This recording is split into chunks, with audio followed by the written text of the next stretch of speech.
ভিক্ষা চেয়েছেন, আমার আপনার নবী আল্লাহর কাছে হায়াত ভিক্ষা চেয়েছেন। আল্লাহ গো রজবের বরকত দান করেন, শাবানের বরকত দান করেন, আর আমাকে রমজান পর্যন্ত হায়াত দান করেন। ঠিক কিনা বলেন? এই দোয়া আপনারা পারেন? আল্লাহুম্মা বারিক লানা ফি রজব ওয়া শাবান। আল্লাহর নবী আল্লাহর কাছে হায়াত কামনা করেছে। এই রজব আসার পরে, এই শাবান আসার পরে আল্লাহ তাআলার কাছে দোয়া করেছে, আল্লাহ রজবের হায়াত দান করেন, রজবের বরকত দেন, শাবানের বরকত দেন, রমজান পর্যন্ত পৌঁছে দেন। এই হায়াত কামনা করেছে।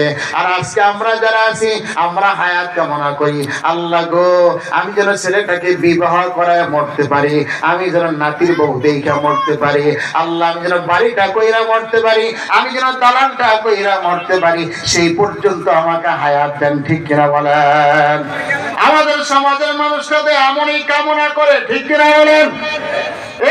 এই কথা বলেন, আল্লাহ আমাকে হায়াত দেন, আমি যেন আরো 2 রাকাত নামাজ বাড়ায় পড়তে পারি, আমি যেন একটা রোজা আরো বাড়ায় করতে পারি, আমি যেন কালামুল্লাহ খতম আর একটা বাড়ায় করতে পারি, আমাকে সেই জন্য হায়াত দান করেন। আমার বাবা যেন এই বলে হায়াত কামনা করা যায়। আর যদি বলি আল্লাহ আমাকে ছেলের বিবাহটা যেন করাইতে পারি, সেই পর্যন্ত হায়াত দেন, এই হায়াত কামনা করা যায় নাই।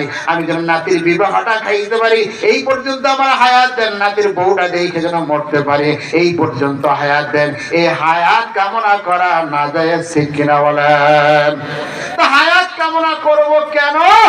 ঈমান বাড়ানোর জন্য, আমল বাড়ানোর জন্য, নিজের আখিরাতের সামানাকে আরো বেশি করার জন্য। ঠিক কিনা বলেন? সব প্রত্যেকটা মানুষই হায়াত বৃদ্ধি হোক, হায়াত বৃদ্ধি হোক, এটা সকলের চায়। ও দুষ্ট যুবক ভাই, যদি হায়াত বৃদ্ধি করতে চান, তাহলে 1 নম্বর সবচেয়ে বড় আমল হলো দান করতে হবে।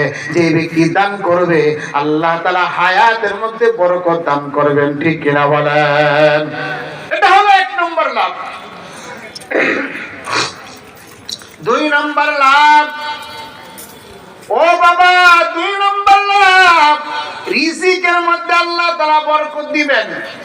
আজকে যে রিজিক না আমি পেরেশান, রাত্রের বেলা বিছানায় ঘুমাইতে গেলে ঘুম আসে না, আগামীকাল কি কাজ করব, কি বাজার করব, কি খাইব, কত পেরেশান আর কত চিন্তা।